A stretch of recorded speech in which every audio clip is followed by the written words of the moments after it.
ಎಲ್ರಿಗೂ ನಮಸ್ಕಾರ. ಮಾಂಕ್ಮನ್ ಇಂಡಿಸ್ ಚಾನಲ್ಗೆ ಸ್ವಾಗತ. ಶಾಕ್ ಆಯಿತಾ? ದೊಡ್ಡಪ್ಪ ಎಲ್ಲಿ ಗಡಪ್ಪ ಎಲ್ಲಿ ವಿನ್ಯಾರಪ್ಪ ಅಂತ ಎಲ್ಲ ನಿಮ್ಮ ಪ್ರೋತ್ಸಾಹ ಫ್ರೆಂಡ್ಸ್. ನಿಮ್ಮ ಪ್ರೋತ್ಸಾಹ ಇದ್ದರೆ ಖಂಡಿತ ಮತ್ತೆ ಸಿಗ್ತಾರೆ. ಇವತ್ತು ನಾನು ಬಂದಿರೋ ಉದ್ದೇಶ ಇಷ್ಟೇ, IPL RCB ಮ್ಯಾಚ್ ಬಗ್ಗೆ ಮಾತಾಡೋಣ ಅಂತ. RCBL ಹೊಸ ಅಧ್ಯಾಯ ವಿತ್ ಹಳೆ ಸಂಪ್ರದಾಯ.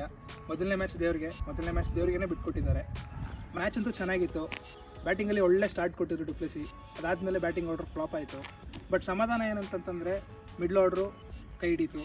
ಅನುಜ್ ರಾವತ್, ದಿನೇಶ್ ಕಾರ್ತಿಕ್ ಒಳ್ಳೆ ಪರ್ಫಾರ್ಮೆನ್ಸ್ ಕೊಟ್ಟರು. ಅವ್ರು ಪ್ರೀವಿಯಸ್ ಸೀಸನ್ಗಿಂತ ಈ ಸೀಸನ್ಲಿ ತುಂಬ ಚೆನ್ನಾಗಿ ಪರ್ಫಾರ್ಮೆನ್ಸ್ ಕೊಟ್ಟಿದ್ದಾರೆ. ಸೊ ಇನ್ನು ಯಥಾ ಪ್ರಕಾರ ಬಂತು ಅಂದರೆ RCBಲಿ ಕೊರತೆ ಇರೋದು ಬೌಲರ್ಸ್. ಬೌಲಿಂಗ್ ಲೈನಪ್ ಒಂಚೂರು ಸ್ಟ್ರಾಂಗ್ ಆಗಿದ್ದರೆ ಖಂಡಿತ ಮ್ಯಾಚ್ ನಮ್ದಾಗ್ತಿತ್ತು. ಕ್ಯಾಮ್ರನ್ ಗ್ರೀನ್ ಅವರ ಪರ್ಫಾರ್ಮೆನ್ಸ್ ಬಿಟ್ಟರೆ ಇನ್ಯಾರಿಗೂ ಅಷ್ಟು ಪರ್ಫಾರ್ಮೆನ್ಸ್ ಬರಲಿಲ್ಲ. ಸೊ ಬೌಲರ್ಸ್ ಕೊರತೆ ಇರೋದ್ರಿಂದ ಈ ಮ್ಯಾಚ್ ಕೂಡ ನಮ್ಮ ಕೈ ತಪ್ಪೋಗಿದೆ. ಇನ್ನು ಈ ಕಡೆ ನೆಕ್ಸ್ಟ್ ಮ್ಯಾಚ್ ಬಂದು ಪಂಜಾಬ್ ಮೇಲೆ. ಪಂಜಾಬ್ ಒಳ್ಳೆ ಫಾರ್ಮಲ್ಲಿದ್ದಾರೆ. ಗೆದ್ದು ಪಾಯಿಂಟ್ಸ್ ಟೇಬಲ್ಲಿ 2 ಪಾಯಿಂಟ್ಸ್ ಆಲ್ರೆಡಿ ತೊಗೊಂಡಿದ್ದಾರೆ. ಅವ್ರ ಕಡೆ ಸ್ಯಾಮ್ ಕರನ್, ಲಿಯಮ್ ಲಿವಿಂಗ್ಸ್ಟನ್ ಕಡೆಯಿಂದ ಒಳ್ಳೆ ಪರ್ಫಾರ್ಮೆನ್ಸ್ ಇತ್ತು. ಮ್ಯಾಚ್ ಫಿನಿಷರ್ ಆಗಿದ್ದಾರೆ, ಒಳ್ಳೆ ಚೇಸ್ ಮಾಡಿದ್ದಾರೆ. ಧವನ್ ಮತ್ತು ಬ್ಯಾರಿಸ್ಟೋ ಒಳ್ಳೆ ಸ್ಟಾರ್ಟ್ ಕೊಟ್ಟಿದ್ದರು. ಅನ್ಫಾರ್ಚುನೇಟ್ಲಿ ಬ್ಯಾರಿಸ್ಟೋ ರನ್ಔಟ್ ಆಗಿದ್ಬಿಟ್ರೆ ಅವ್ರ ಸ್ಟಾರ್ಟ್ ಚೆನ್ನಾಗೇ ಇತ್ತು.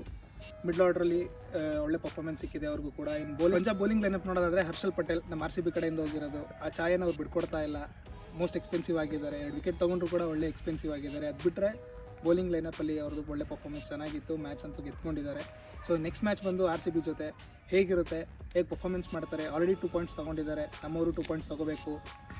ಪಂಜಾಬ್ ಗೆದ್ದಿರೋದ್ರಿಂದ ಸೇಮ್ 11 ಇರುತ್ತೆ. ಪ್ಲೇಯಿಂಗ್ 11 ಅವ್ರದ್ದು ಏನು ಚೇಂಜಸ್ ಅವಶ್ಯಕತೆ ಇರಲ್ಲ ಅನ್ಕೋತೀನಿ. ಇನ್ನು ನಮ್ಮ RCB ಕಡೆ ಬಂತು ಅಂತಂದರೆ ಖಂಡಿತವಾಗ್ಲೂ ಬೌಲಿಂಗ್ ಕೊರತೆ ಇರೋದ್ರಿಂದ ಒಂದು ಇಂಟರ್ನ್ಯಾಷನಲ್ ಬೌಲರ್ ಬೇಕಾಗ್ಬೋದು.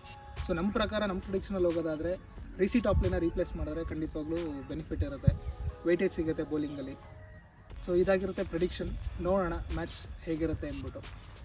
ಇದಾಗಿತ್ತು ನಮ್ಮ ಪ್ರೀ ಮ್ಯಾಚ್ ಅನಾಲಿಸಿಸ್. ನೆಕ್ಸ್ಟ್ ವೀಡಿಯೋದಲ್ಲಿ ಗಡ್ಡಪ್ಪ ಇರ್ತಾರಾ, ದೊಡ್ಡಪ್ಪ ಇರ್ತಾರಾ, ಇಲ್ಲ ನಾನೇ ಇರ್ತೀನ, ನೋಡೋಣ. ಮ್ಯಾಚ್ ನೋಡಿ ಎಂಜಾಯ್ ಮಾಡಿ. ಮ್ಯಾಚ್ ನಂತರ ಸಿಗೋಣ. ಅಲ್ಲಿವರೆಗೂ ಟೇಕ್ ಕೇರ್, ಬಾಯ್.